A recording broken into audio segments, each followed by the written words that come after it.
سلامونه وخت په خیر. نن ځانګړې خپرونه ده او زه هم ډېر تاثیر لاندې یم ځکه چې له یو تکړه ژورنالست او خبریال سره چې ټولې د نوم او څېرې سره اشنا شئ، زه به ډېر نه معرفي کوم.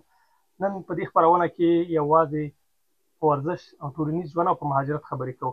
د سیاست به نن لږ لرې وګرځو او راځئ په دې خپرونه کې زه نه غواړم چې خپل میلمه معرفي کړم، خپله ځان معرفي. سلامت باشی.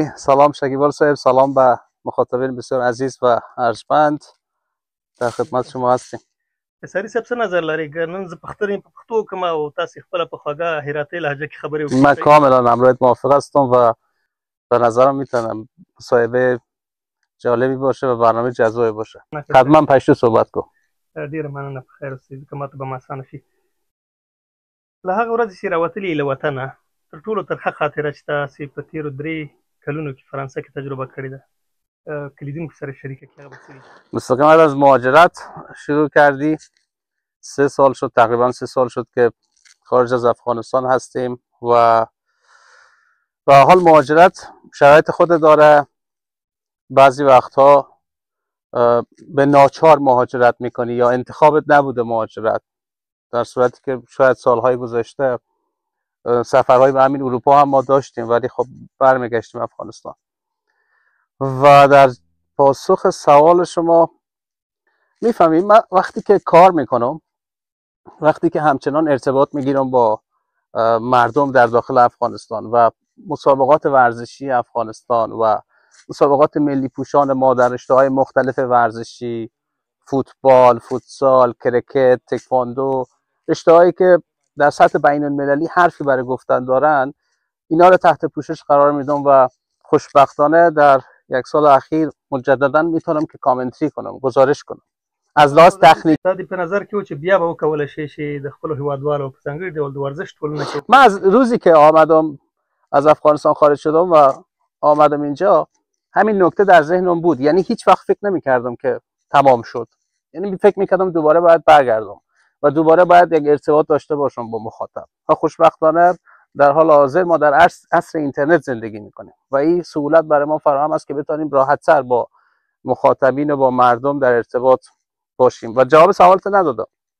سوال اولت، فکر میکنم بهترین لحظه‌ای که یا بهترین ساعاتی که من در دوره مهاجرت سپری کردم همون لحظاتی بوده، همون ساعاتی بوده که دوباره تونستم با مردم ارتباط بگیرم از طریق ورزش. و ورزش حتما تقاضا دیم دا وه چې هیله دې پوره شي او ورځې بېرته حتما و خوشبختانه این اتفاق افتاده و این امکانات در حال حاضر فراهم هست که بتونیم با مخاطب، با مردم ارتباط بگیریم و خیلی برای من خوشایند است. فکر میکنم خیلی سخت است. تو در مهاجرت یکی که باید اول خود قانع بسازی که شاید که نه، حتما اینجا وطنت نیست و شاید همه چیز تمام شده برات. اول باید خود قانع بسازی و بعد در موارد کارت و مسلکت بسیار سخت است، به این خاطر که تو وارد یک فضای جدیدی شدی، یک اجتماع جدیدی شدی و باید اجتماع رو بشناسی، مردم رو بشناسی، زبانشان رو بشناسی و بتونی کار خود ادامه بدی. به نظرم خیلی سخت است ولی خب چیزی است که نشد نیست، ولی شاید خیلی سخت‌تر و دشوارتر از افغانستان. په تېرو 2 اونیو کې تقریبا چې دا لوبې ډېرې زیاتې شولې د اسیا د ځوانانو، فوټسال سیالۍ وي، همدا ډول کرکټ په څو هېوادونو کې سیالۍ وي، همزمان په سعودي کې د اسلامي هېوادونو همبستګۍ مسابقات. داسې هم کله شوي چې ټوله شپه دې په ویښه تېره کړي او خپرونې د خپل مخاطبینو لیدونکو ته وړاندې کړي؟ والا من در این 1 ماه آخر اصلا صحیح خو نشدم و نتونستم درست استراحت کنم و این نتونستم برایم خوشایند بوده، به این خاطر که همین مسئله که خودت گفتی، بازی آسیای جوانان بود و مسابقات همبستگی کشورهای اسلامی بود، بحث کامنتری بود، بحث پوشش لحظه به لحظه مسابقات بود و بله، شبی که قهرمان شدیم در آسیا و موفق شدیم ایران در بازی فاینال شکست بدیم، هم به خاطر خوشی بیش از اندازه‌ای که بود، چون ما متاسفانه این لحظات خیلی زیاد تجربه نکردیم، این لحظات خوشی که از طریق ورزش میاد. دقیقاً. و یک گپ دیگه هم هست که فکر میکنم همراه ما باید موافق باشی. ما بعد از قهرمانی هایی که در عرصه ورزش داشتیم، هیچ کسی یاد نمیکنه که تو از کجا هستی و تو از کجا هستی. من فکر میکنم ورزش خیلی زور و توان داره برای که کل ملت ما و شما رو یک جای بسازه و یک دل بسازه و متحد بسازه.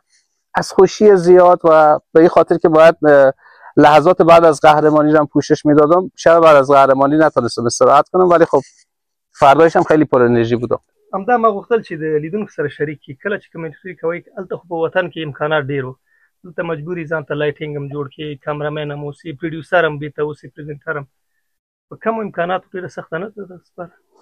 فعل خواستن همیشه در من بوده که میخواستم این کار انجام بدم و به این خاطر بعد از اینکه از افغانستان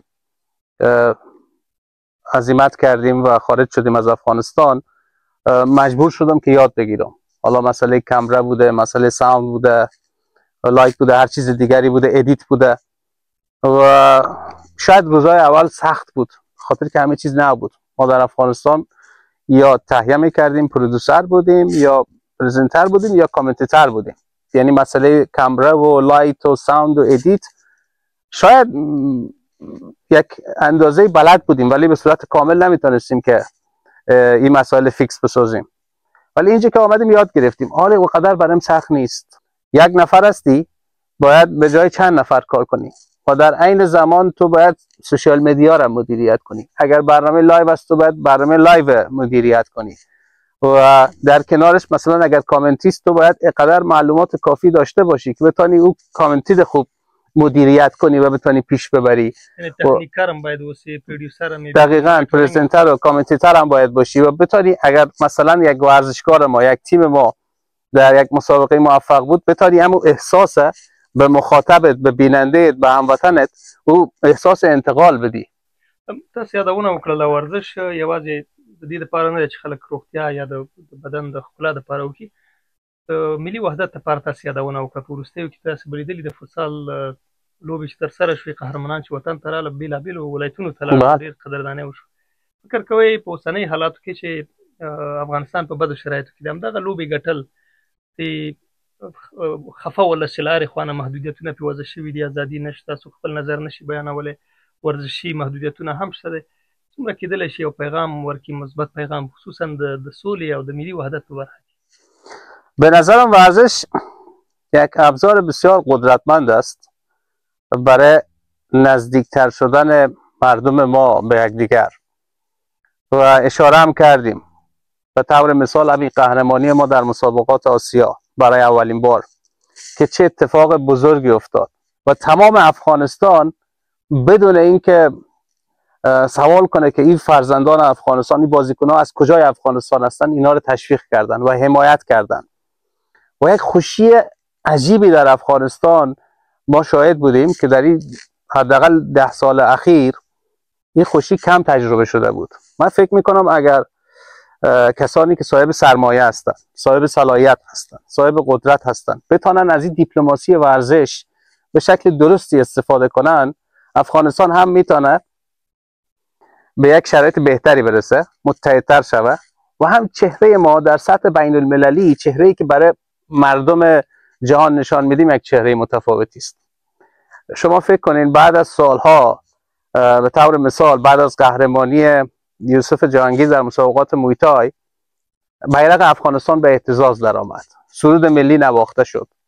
خب کاملا همون دیدی که مردم دارن، مردم سایر کشورها دارن نسبت به افغانستان تغییر میکنه. ما رو با ورزش، با افتخار آفرینی میشناسن و امیدوار هستم که چون مدیریت ما در قسمت ورزش بسیار ضعیف هست و توجهی هم که به ورزش صورت میگیره او هم بسیار ضعیف هست. تیرو څلور کلونو کې یوازې ورزشکارانو دغه افتخارات وساتلی شو.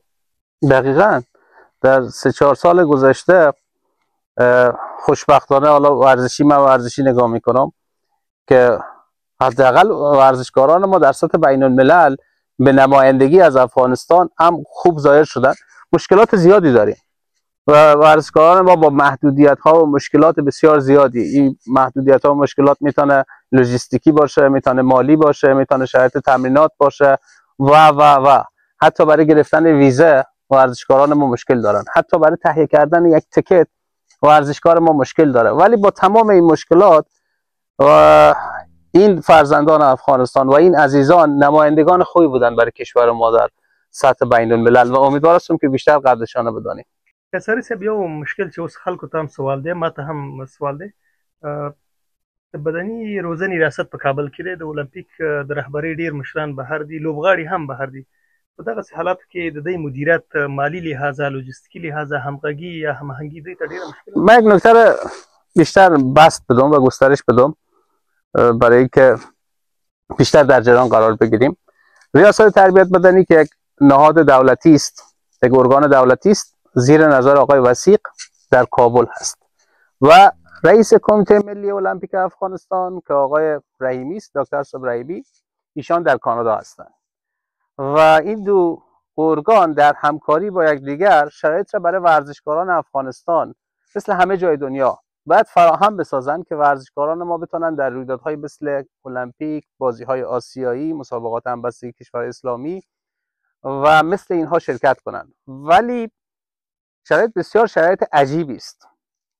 در مورد موضوعات که خودت همین لحظه پرسیدی سوالات ما هم هست، ولی متاسفانه یکی که با مسئولین داخلی خیلی نمیشه به راحتی ارتباط برقرار کرد و با مسئولین خارجی هم متاسفانه نمیشه ارتباط برقرار کرد و مشخص نیست که این دو ارگان چطور با هم دیگر کار میکنند. آیا در هماهنگی با یکدیگر کار میکنند؟ من فکر میکنم خیلی ارتباط خوبی با هم ندارند و خیلی با هم هماهنگ نیستند و متاسفانه در نهایت ضربه را ورزشکار میبینه که شاید نتونه در مسابقات اشتراک کنه، شاید اگر در مسابقات اشتراک میکنه با آمادگی کامل نتونه در مسابقات اشتراک کنه و متاسفانه در نهایت ورزشکاران ما صدمه میبینن از این عدم هماهنگی و از این فاصله‌ای که هست بین تربیت بدنی و کمیته ملی المپیک. به طور مثال 4 سال شد که آقای رحیمی به عنوان رئیس کمیته ملی المپیک افغانستان خارج از افغانستان هستن و از کانادا ریاست میکنن و خب یک چیز بسیار عجیبی است. برای اولین بار شاید در تاریخ اتفاق افتاده باشه که رئیس المپیک یک کشور در داخل کشور نباشه. راتلونکي هیلو لپاره هر څوک، هر انسان یو هیله لري. تاسو په ډېرو کم امکاناتو اوس کار کوئ. داسې هیله لرئ چې د افغانستان ورزش د سیمې هیوادونو لپاره یو ځانګړی ټلویزیوني چینل ولرئ په لږو امکاناتو، ځکه چې اوس خو ډیجیټل دنیا ده، په لږ به شریک وکیدلی شي امکانات ولري. لکه تاسو اوس عملا کار کوئ او زرهاو لیدونکو لپاره تاسو لایو ځئ. بحث محدودیت امکانات اشاره کردی. خوشبختانه با امکانات بسیار محدودی هم که هست، خوشبختانه و شکر خدا تاثیرگذاری خود داشتیم و داریم. و من چند سال پیش در یک برنامه تلویزیونی در طلوع از من پرسیده شد که آرزوی چی است حالا در بخش کاری و من همیشه در ذهنم تأسیس یک شبکه تلویزیونی ورزشی که تارگتش افغانستان باشه و به طور خاص برای افغانستان کار کنه در کنار پوشش رویدادهای ورزش جهان. این همیشه در ذهنم بوده و تلاش خود میکنیم برای که اتفاق بیفته. او ورسره څنګه کې که دغه خپل کار چې کوئ تاسې په ډېر کم امکاناتو د لیدونکو سره شریک کړئ، اوس دپاره څه امکانات لرئ چې تاسو د غونډه خواري کوئ او لیدونکو مخاطبینو ته خپرونې وړاندې کوئ؟ امکانات به اندازه هست که بتانیم مثلا مسابقات ورزشی را به صورت لایو نشر کنیم، حداقل مسابقاتی که کپی رایت نداره و در کنارش امکانات برای تولید محتوا و برای ثبت برنامه‌های مختلف و مصاحبه ها هست. یعنی که به اندازه یک پرودکشن نه بزرگ، یک پرودکشن نسبتاً متوسط امکانات هست. خب ولی شگال صاحبی هم نیاز به یک تلاش داشته. یعنی اینکه اگر ما در حال حاضر میتونیم، خودت میتونی که همین لحظه یک برنامه رو ثبت کنی، یک مصاحبه رو داشته باشی، یا من میتونم که یک مسابقه رو به صورت لایو نشر کنم یا یک برنامه رو تولید کنم. خب این یک تلاشی پشتش بوده و این اتفاقی به وجود نیامده. یعنی اینکه مسئله امروز و دیروز نیست. شاید از زمانی که ما آمدیم این در ذهن ما بوده که ما باید همین کار اینجا انجام بدیم. شاید همین فضایی که همین لحظه در اختیار ماست همین هم راحت به دست نیامده. یک تلاش و یک پشتکار و یک همتی پشتش بوده. اگر نه با تمام احترام بسیار از همکارای ما اینجا آمدن و نتونستن ادامه بدن و من براشون حق میدم، چون فضا کاملا متفاوت بود. درگیر مسائل پناهندگی و مسائل مهاجرت شدن. ملاقاتونه هم جرمني کې زموږ ملګري دي، هغه ټوکې کوي په فرانسه کې ورته غندیوو وایي دلته چې هر ډاکټر سره ملاقات نام خدا فرانسوي هم خوب شده. ادارو کې البته ډېر دوستان په بلجیم کې دي نه ډېر شکایتونه دي نمونه سره زه ډېر اشنا نه یم خو معمولی کار ته مجبور شي د لوبو په کټګورۍ باندې خبرې وکړو فکر کوئ څه امیدواري شته راتلونکي یو کال دوه کې چې کومه برخه کوم سکتور یا کوم فدراسیون ته امیدواري شته ده چې لاسته راوړنې به ولري لکه فوتسال چې د اسیا د ځوانانو جام ما از لحاظ استعداد ورزشی در تمامی رشته‌های ورزشی نام خدا پر از استعداد هستیم، پر از پتانسیل و ظرفیت هستیم. ما نیاز به یک مدیریت بسیار قوی داریم و مدیریت درست و سالم داریم که بتانیم این استعداد به سمت قهرمانی و به سمت کسب مدال‌های طلا، نقره، برنز به او سمت ببریم. متاسفانه مشکل اصلی افغانستان در استعدادایش نیست، در ورزشکارایش نیست، در مدیریت هست. مدیریت ورزش افغانستان متاسفانه مدیریت بسیار ناکارآمدی است، با احترام به تمامی عزیزانی که هستند، ولی این مدیریت در بسیاری از موارد جواب نداده و نتانسته مؤثر باشه. 100%. من خب پیشتر گفتم او ورزشکار ما دغدغه تمرین داره، دغدغه مسائل مالی داره، دغدغه تیکت داره، دغدغه ویزه داره، در صورتی که ورزشکار فقط باید ورزش کنه و ذهناً باید آرام باشه، ولی با این آرامی میرن طلا میگیرن، میرن در مسابقات آسیایی قهرمان میشن، میرن نقره میگیرن و آفرینشان که حتی همین که حضور پیدا میکنن آفرینشان. ډیره مننه قیصري صاحب په شروع کې هم زه څو ثانیې سختګي وکړه غلی وم شروع نږدې چې تاسې خپله شروع کې انانس ورکړئ. من خیلی منتظر بودم شروع کنی چې ما کتلی وم چې زه اوس که لږ څو سکنډه نور هم غلی شم نو تاسې انانس ورکوو د خپرونې. اوس خو نو تاسې خپل لیدونکو ته که څه ویل لرئ هغه د ورزش برخه کې مهاجرت ژوند په اړه باندې. سلامت باشید. تشکر از اینکه دعوت کردید و به همه عزیزانی که این برنامه را میبینند آرزوی سلامتی و روزهای خوش و آرام میکنم و امیدوار هستم یک روزی بتانیم همه در افغانستان باشیم و بتانیم جشن قهرمانی ها و پیروزی های ورزشکاران خود یک جای تجلیل کنیم در افغانستان.